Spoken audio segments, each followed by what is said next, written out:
Good evening, Shakti. Welcome. Shanti.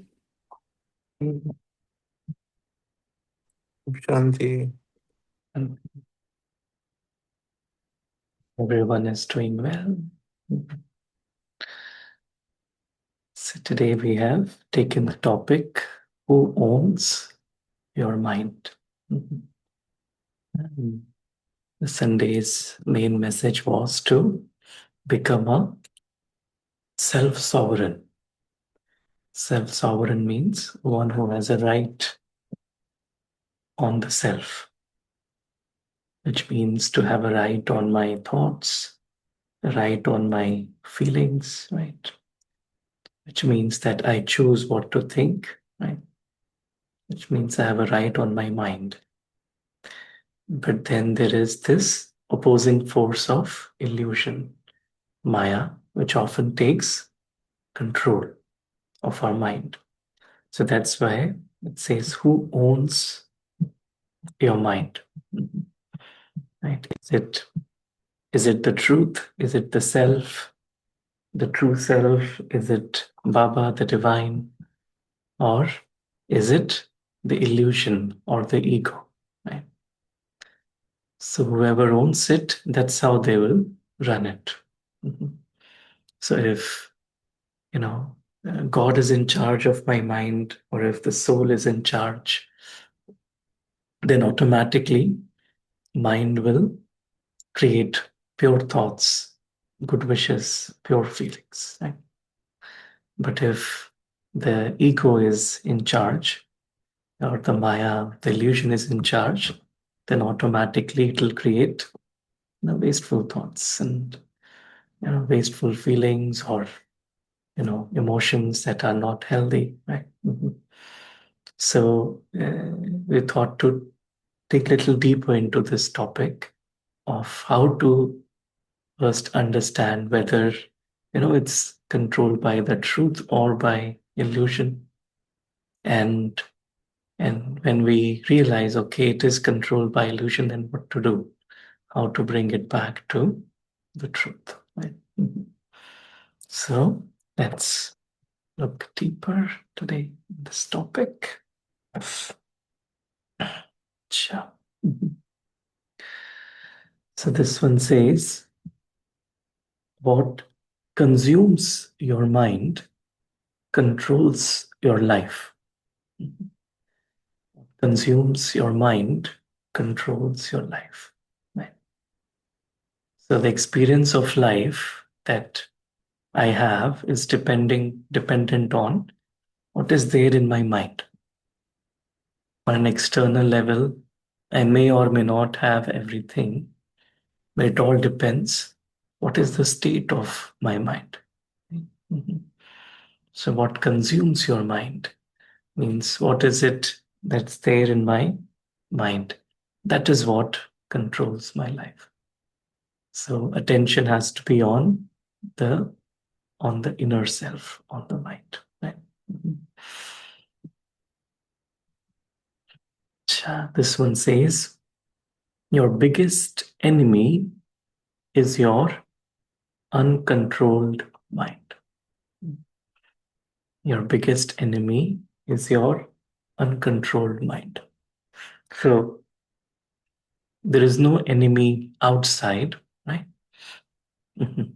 Is uncontrolled mind, because mind has a lot of power, right? So it's like a car, right? A car, we are driving the car, but if the driver is not in control, then it's very dangerous.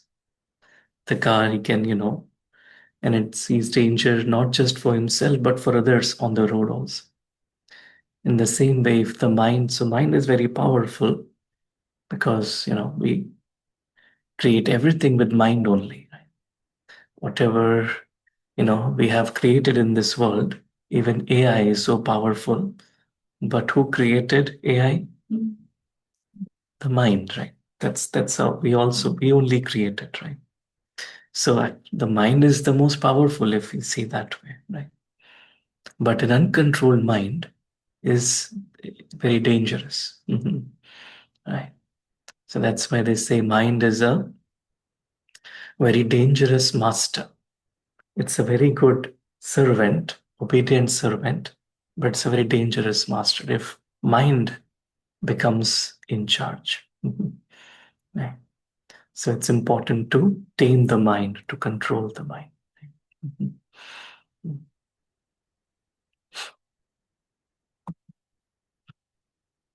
This one says, mind your business.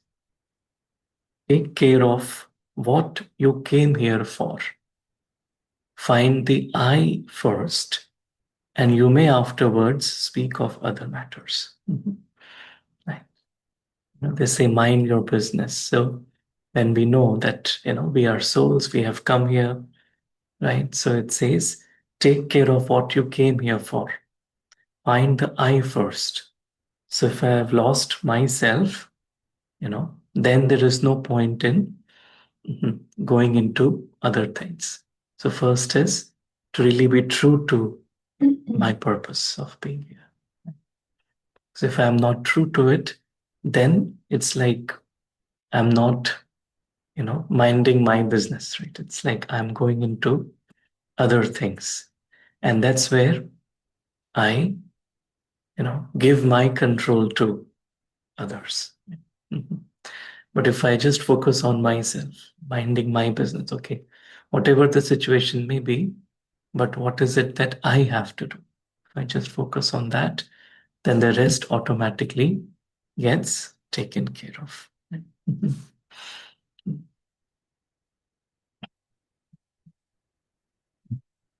This one says, the closer one comes to truth, the further one gets from mind.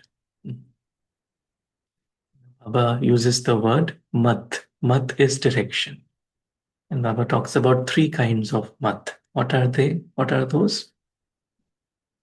Parmat, Manmat, and Srimad. Srimat. Right. So the closer ones come to truth. So truth is, which one is truth? Srimat. Srimad. Because God, we say God is truth. So whatever the God directs us is the true direction. So that is Srimat. So the more we are coming closer to the truth, that is Srimat, the further we are getting away from, Manmat, which is the dictates of the mind, or Parmat. Parmat is also, in a way, dictates of the mind only. Right? Mhm. Right. So the more the soul is in charge, the Srimat will be a natural experience. The mind will naturally follow Srimat. Sometimes, we think, oh, whether I should do this, is this Srimat, is this not Srimat, right? But if I'm really aligned with the truth, then I won't even have that thought. Is this correct or not? Because I will automatically follow Shri, right? Because I'm naturally connected to the soul. I'm seeing everyone as a soul. I'm in God's remembrance.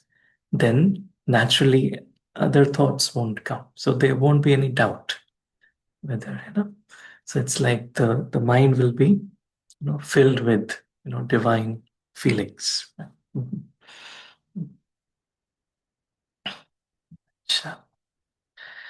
This one says, if you don't control your mind, someone else will. Mhm. You don't control your mind, someone else will. And who is that someone else? In this image, who is that someone else? Huh? Yeah, cat. And what does that cat represent? Maya. Maya. Maya. So Maya is just waiting, right? Just, the Maya is just waiting. And if I am not in charge of my mind, then Maya is waiting to take over. Right? So that's why Baba always says, right, that Deha Abhiman is always there waiting. And so, not to, the moment I become slack internally, means I, forget the truth, then within no time, then Maya will take over. That's what, right? We may have, good experience in yoga and everything, but, sometimes it just takes a second to lose the stage and for Maya to come, right? Nice. Mm. So let us watch a little story about how, Maya can take over and how to control Maya. Mhm.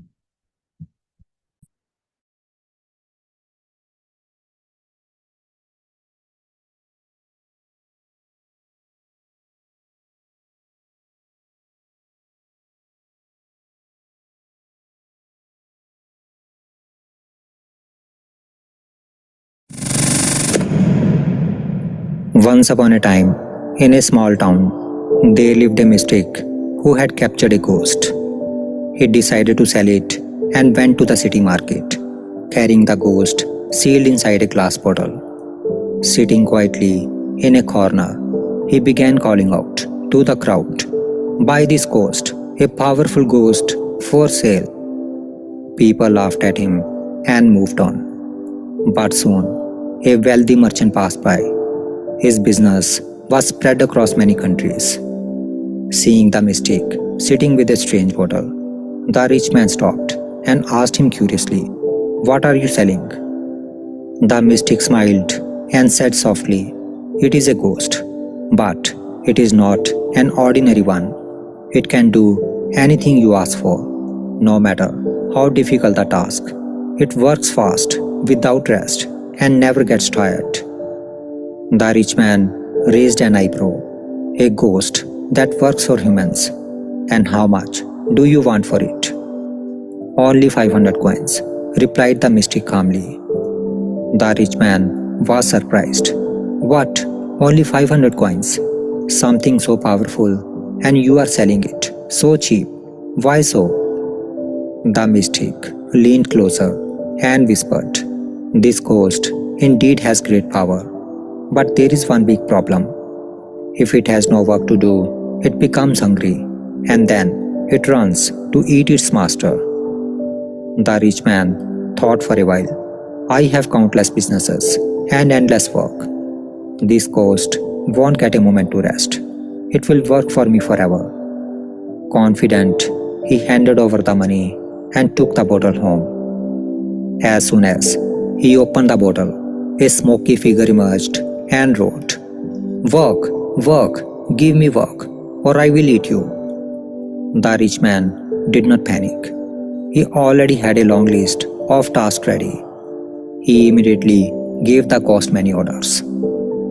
The ghost disappeared, and within 10 minutes, it came back and shouted, "I have completed all the tasks.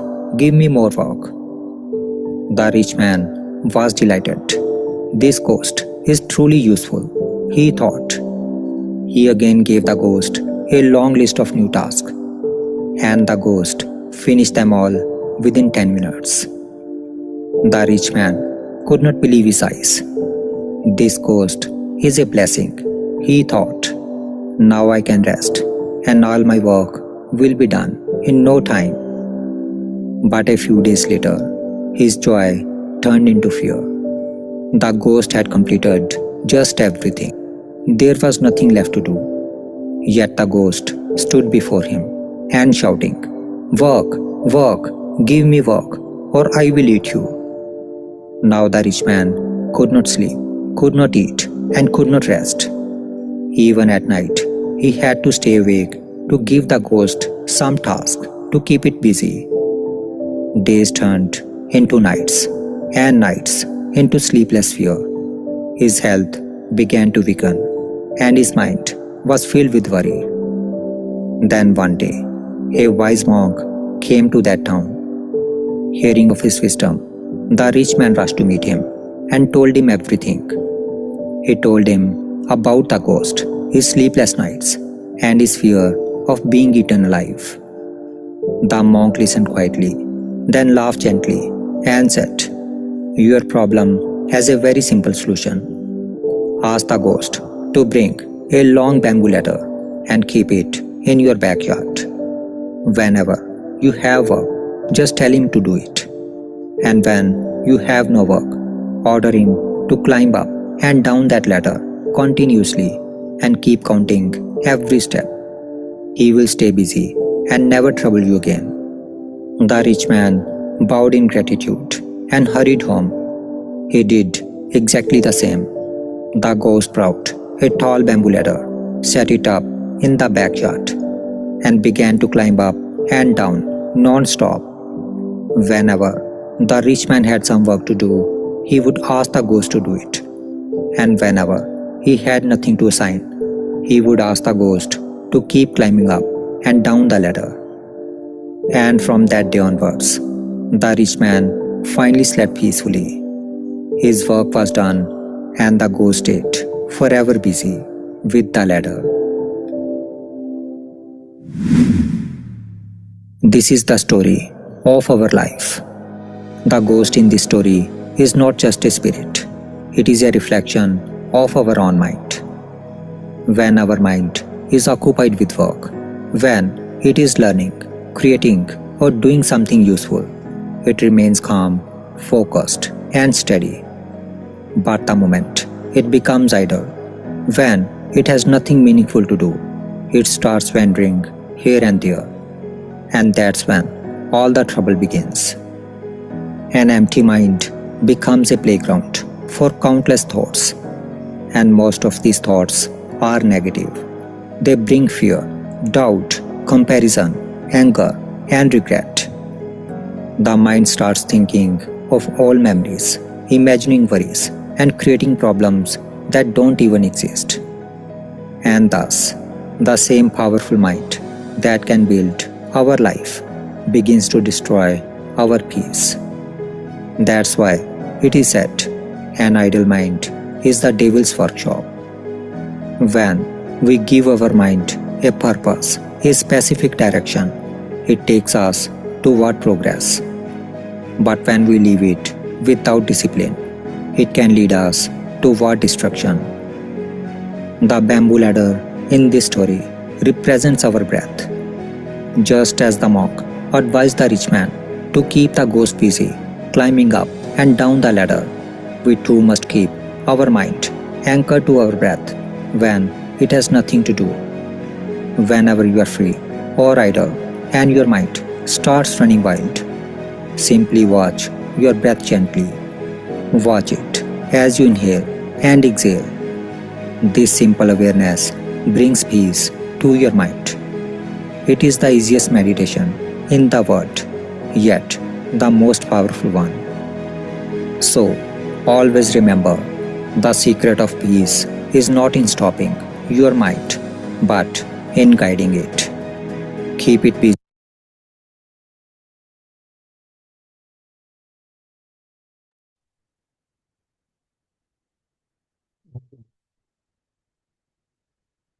Yeah, so what do we learn from this story? Mm. It's like the ghost is the mind, right? And so Baba always says that keep your mind busy in yad and seva. Right? So seva is any task, right? So we, give the mind a task. Okay, this is the seva. You stay busy. But when there is no seva, then it's like the ladder up and down. Of course, this one said the breath, that is also good. Then Baba also says like to go up and down, right? So you keep on traveling up, go to your home, go to Paramdham, and then come down. It's like, perform the drill, not to keep the mind idle, because that's where the mind then will eat up the soul, which means the mind will then start taking control of the soul. Right? And this kind of the story tells us that actually it is very easy to sit relaxed, right? Like the monk gave him such a good advice. You just relax, and whenever it has no work to do, just ask him to go up and down. And so the same way for the mind, Baba says, simply remember me. Simply remember me. or go up and down the ladder. So that inner work allows us to be free from the games of the mind, so that we are not lost in, right, just battling with the minds, right? Mhm. Mhm. Mhm. Cha-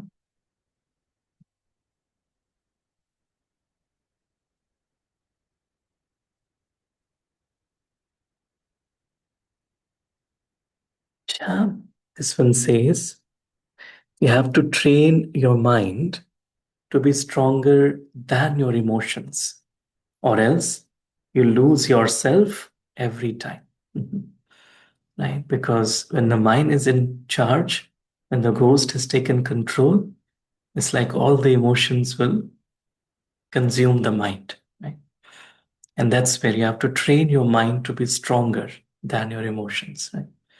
And that training is, just that, like to keep it busy with Baba's remembrance or service, right? So that, we are not, getting lost in the emotions, right? Right. And, Baba would always say that man jeet, jagat jeet, man jeet, maya jeet, right? Which means if I gain victory on the mind, which means when I learn the art of, you know, dealing with my mind or guiding my mind, then it becomes, it's like as if I have won the whole world, I've won over the Maya. Right?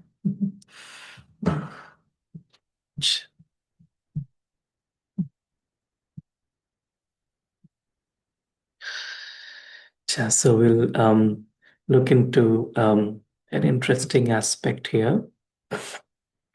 So it's like how to control the mind. So one aspect we talked about is like giving it task, like keeping it busy, not keeping it idle. And there is another approach that we can learn how to kind of tame our mind, and it is this.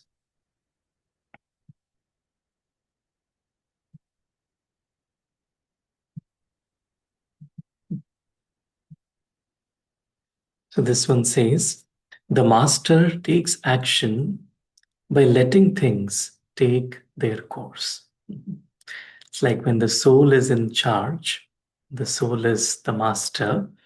It doesn't try to, do a lot. It doesn't try to macromanage, right?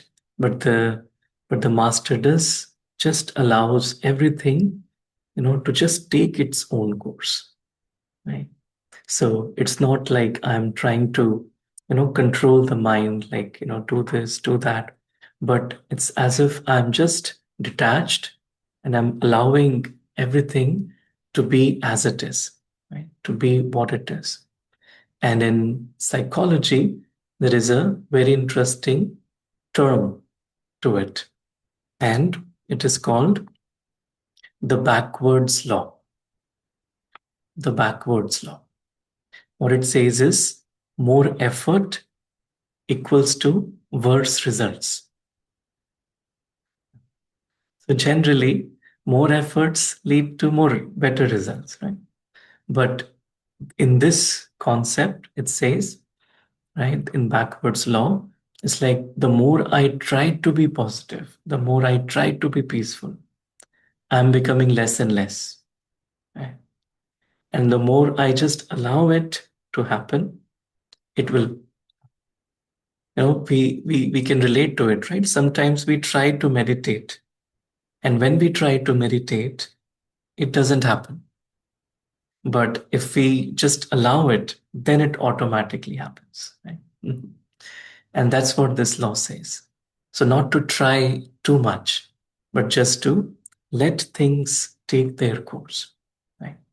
So, this is a very interesting you know, way to understand things. And this one says, it's a very interesting quote. This says, wanting a positive experience is a negative experience. And accepting a negative experience is a positive experience. Right? Wanting a positive experience is a negative experience. Why? Because what's the key word? Wanting. Wanting means in Hindi, chahiye, ichha, desire. And that's what Baba said. Desires lead to disappointments. Even desire for positive experience, but it is a desire. So when I tell myself I want to have positive experience, so what mind is understanding that I right now I'm not positive. That's why I want positive experience. So that's why the mind is actually taking negative, right? But it says accepting a negative experience, so even if it is negative. But when I accept it, then what is energy I'm giving to the mind is of acceptance, which is a positive energy. Right? So, so that's why in with respect to meditation, it's like the more I just allow things to happen rather than trying to control, that's what gives me you know kind of the results. Yeah. So there is this little clip that explains this whole aspect of the backwards law and how we can integrate it or implement it in our meditation practice. So let us watch it.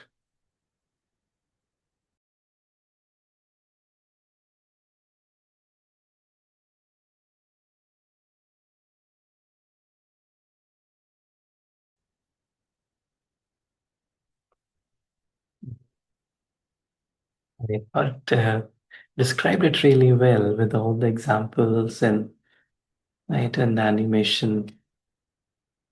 So what I took really is from this one is it's not like you don't try, you don't work, but just detach from the expectation of it and just enjoy the process, right? And that's what will allow just the flow to just happen naturally. So that's what I feel in meditation also, like just enjoying the meditation, enjoying the presence of the soul, enjoying the presence of God, like enjoying the murli, right? Just enjoying the family time. I feel that's where we are at our best because that's what we are enjoying and we're not chasing after it, right? Because it said like, of course, we are not there yet, we are not perfect yet, but that doesn't mean we are not happy, right? We are happy the way we are right now because that's how the positive energy automatically is attracted. Mhm. Right? Rather than trying too hard to be something, trying. So it's not like I'm working towards the goal, but I'm just working because that's what. I think the example of a musician was really good. Right? A musician doesn't play to get fame or he's just playing because he's enjoying, and that's where actually others will also get touched. Mhm. So it's just like I'm meditating because I want to, because it's just it gives me pleasure, it gives me happiness. And I'm listening to the Murli because it is actually giving me happiness. And just to that's where Baba always talks about Sangam Yug. It's like the more I feel I am actually in this yug with God Himself, then I don't need to, you know, think about so many other things. Mhm. Mm. Mm. Sure. So in this one,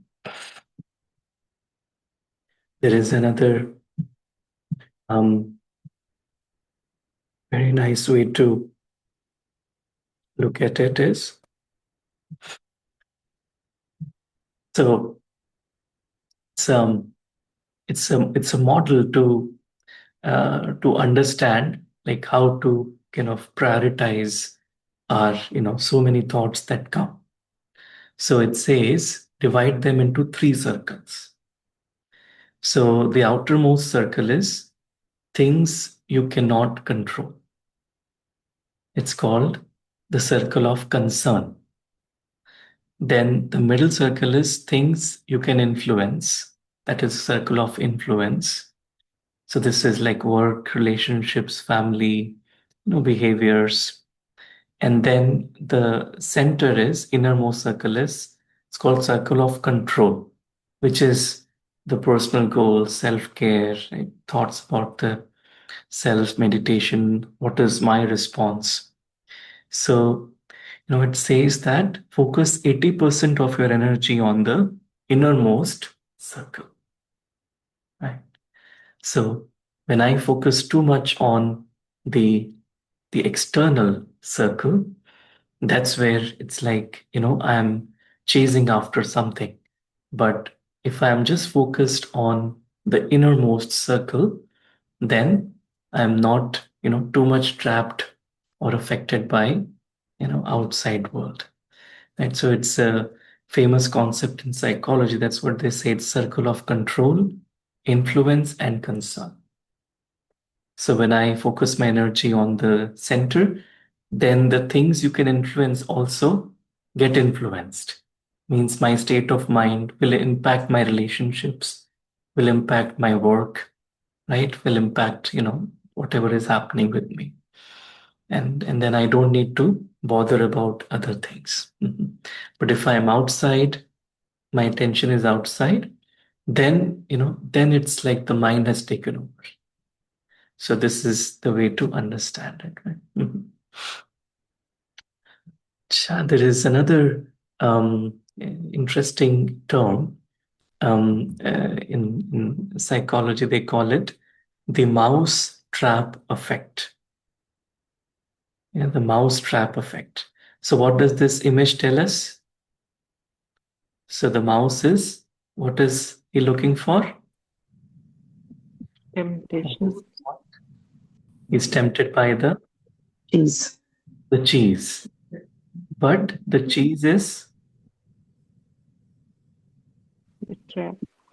Trap. cheese is actually a trap, right? So he will go for the cheese, but it will trap him, right? So it's called the mouse trap effect. So when I try to control, it's like a mouse trap. So I'm trying to control, like from the previous slide, right? What am I trying to control? If I'm trying to control others, if I'm trying to control, you know, other things, not my stage, not myself, but other factors, then it's like a mousetrap effect. So I may, control little bit, but then eventually I'll get trapped into it. Right. So that's what it says. Pursuit of control makes us more anxious and less secure. So I'll feel that I'm, initially, trying to get more, but in fact, it is making me more and more anxious. That's what it is, a bandhan, Papa Sina, karam bandhan. Because I, went after the glory, or I went after, the external, and that's what now has trapped me. Because the soul is trapped. Right. Mm. So it's called the mouse trap effect. There is another term for this is the herding cats effect, or the herding cats effect. So what it is, it's like trying to manage a group of cats. So every cat is, it's very difficult to manage cats. Cats can go in other directions. So just trying to micromanage people, outcomes, or situations often results in chaos, much like trying to herd hundreds of cats. Mhm. Right. So if I'm trying to control too much, again, like external things, then it is as if, I'm, going into like a territory where I lose myself. So it's like just an indicator if I'm trying to go into too much of, control of external things, that's where I have to bring myself back. Right? Mhm. Right. So that's where we, um, uh, talk about like when the mind is occupied a lot. When the mind is occupied a lot, that's where I need to bring it back to the essence. Right? Mhm. So there is a famous quote on this: the practice of emptying the mind. It's called the practice of emptying the mind. So it says this. It says, empty your mind, be formless, shapeless like water. So it's a famous quote by Bruce Lee. And it says, so if the mind is not empty, so the mind takes charge of the soul. But if the mind is empty, that's why Baba talks about a shariri, become a shariri in a second. Okay, something happened. So that's the method of taking back control, becoming empty. So, I'm busy, but in the next moment, become empty. I am a soul without the body, without the story, just a point of light. So become empty. Right? Yeah. And so then it is easy for me to then get the control back. Mhm. But then too much of, trying to plan, trying to do this, that, it's like a mousetrap or a herding cat effect, right? So even when we, plan something, right, not to get bogged down by too much of detail, because that's where it's kind of I'm, losing my control, like, right? Mhm. Right. So there is a famous story around this of how when the mind is empty, it is then that we can experience the truth. Mhm. So let's watch. It's a short story.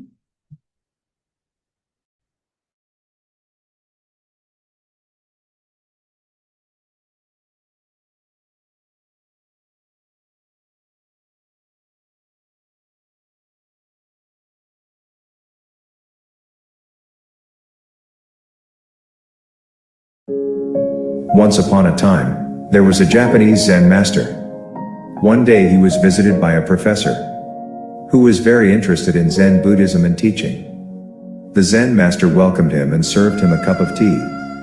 The professor started to list his degrees and said, "I already know much about the world and about Buddhism too, but I want to expand my knowledge. Please, teach me everything you know about Zen." The Zen master didn't answer. He just poured tea into his cup. But when the cup was full, he still kept on pouring. When the professor saw the cup overflow, he said, "The cup is already overflowing, it is full, nothing more will go in." The Zen master stopped pouring tea into the full cup and replied, "Like this cup, you are too full of your opinions and knowledge. I cannot teach you Zen unless you first empty your cup." In life, you see, we are filled with lots of distractive and useless things. Unless we empty or leave those things from our mind, we can't get other valuable knowledge. You see, you can't be calm and thoughtful if you are confused. So keep it simple.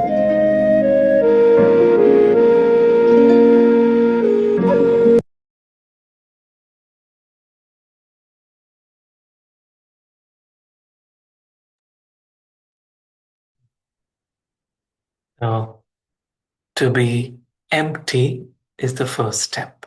Right? Mhm. So that's where, like, to be empty of the drama, whatever is happening on the rule level, to be empty of that. Because only then I can grasp what God is telling me. Right? Mhm. So, it's like that's where, like, we um, just this practice of when we even listen to spiritual knowledge, it's important to just completely allow the mind to detach from other thoughts, because only then it will go inside, but otherwise it will be contaminated by other thoughts around the role, right? Mhm.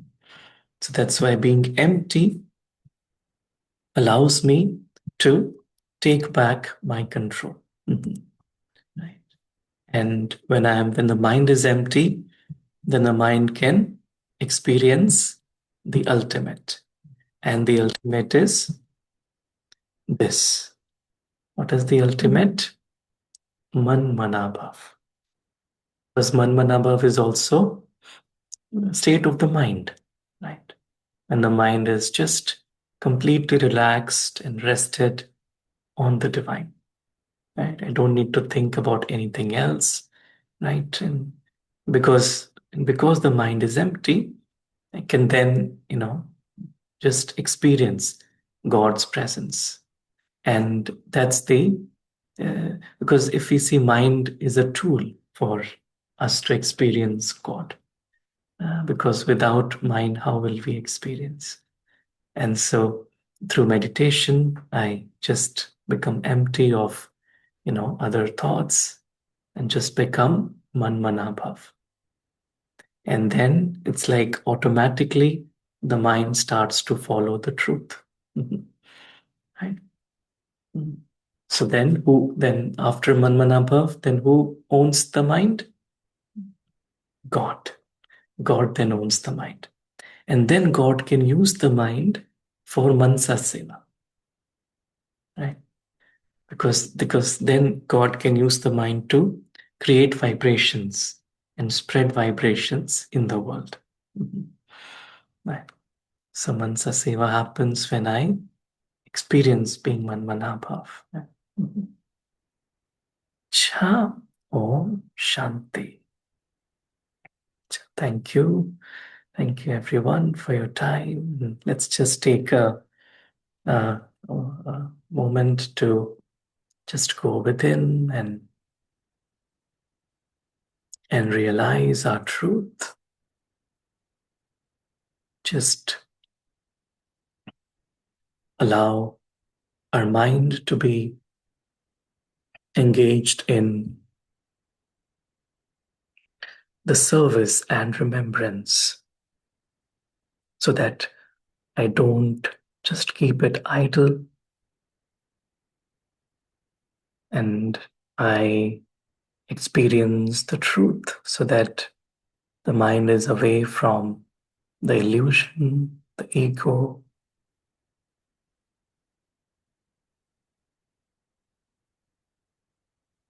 I realize that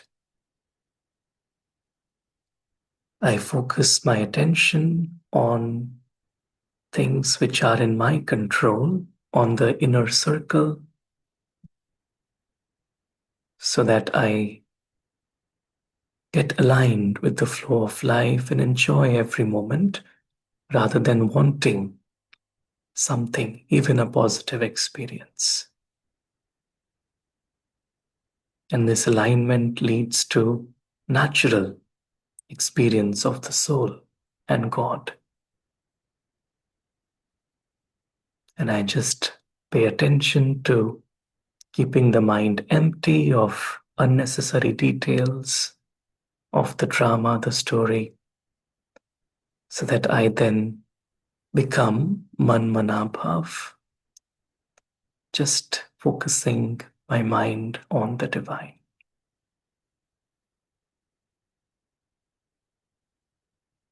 Om Shanti. Shanti, thank you, Baba. Thank you, family.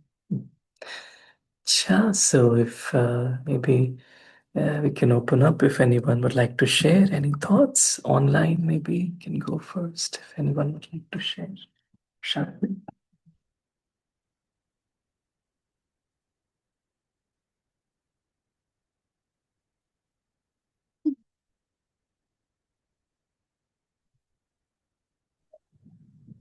Shanti. Thank you, sir, for a wonderful class as usual. The takeaways will be try to control your mind, otherwise, someone else will control it. Don't choose, and practicing emptying the mind, in the sense no waste thoughts, no thoughts of, are too occupied with thoughts of the drama, and what's happening in the drama so that the mind can be then with the divine Manimanabha. Thank you so much, Sarupai. Om Shanti. Thank you, Dabe. Thank you, Shanti. Very nice. Om Shanti. This is Okay. Nisha here. Great session. I think for me, today's something new that I learned was the backwards law. Basically, the more you want, which is itcha or desire for a positive experience, how that leads to a painful, sometimes suffering or negative experience. And then really understanding when not to fight what you want and when to let go, which is a good reminder of that law. That's the biggest takeaway for me for today. Thank you. Thank you, Nishchi. Thank you. Shanti. Very nice. Om Shanti. Shanti. Yeah, for me as well, the backward law it made so much sense now that you run after desires which you shouldn't, and you try to do positive things, but you are actually running after it and occupying your mind in that way.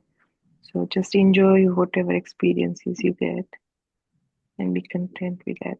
Thank you. Om Shanti. Thank you, Rikaben. Shanti. Very nice. Sure. Yeah, we have angels here. Share.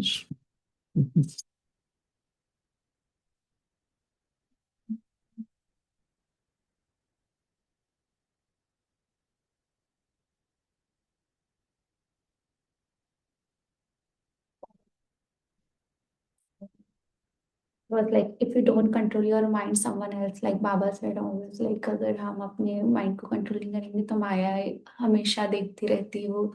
अगर हमने एक second भी lose किया बाबा से हटके, then Maya will control. And backward law again for me it was new mouse trap. Like if we will not see inside us and will focus on the outer side, then outer thing will control us. So we should focus on ourselves rather than the things outside. And like back in the ghost story, like how to keep our mind busy all the time. So as Baba always said, कि अपने mind को busy रखो. If like the through the traffic control, आना जाना जो दादी भी कहते हैं कि अपने माइंड को खाली नहीं रहने देना, या तो बाबा के पास या तो फिर सेवा में बिजी लगाना. और वो 3 सर्कल कि कैसे हमें अपने थॉट्स को फोकस किस पे करना है. तो खुद पे फोकस करना है एंड देन फैमिली. देन जब हम खुद की स्थिति को, जैसे आप बोलते कि स्वयं की स्थिति को जब हम कंट्रोल करते तो सारी सब कुछ अच्छा ही होने लगता है. Like when we are in soul consciousness, then everything is perfect out. So yeah thank you. Om Shanti.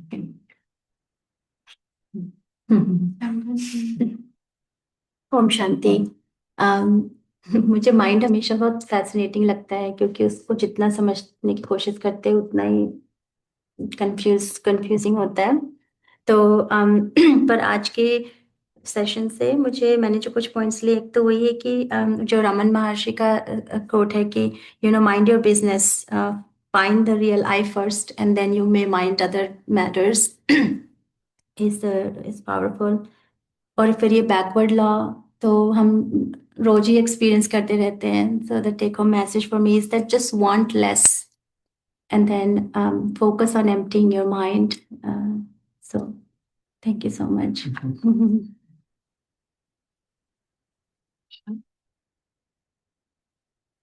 Okay. Thank you. Any final thoughts? Anyone like to add?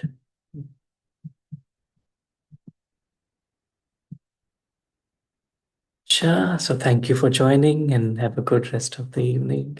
Om Shanti. Thank you.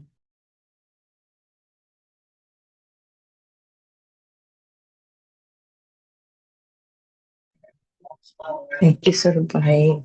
Om Shanti. Thank you. Shanti.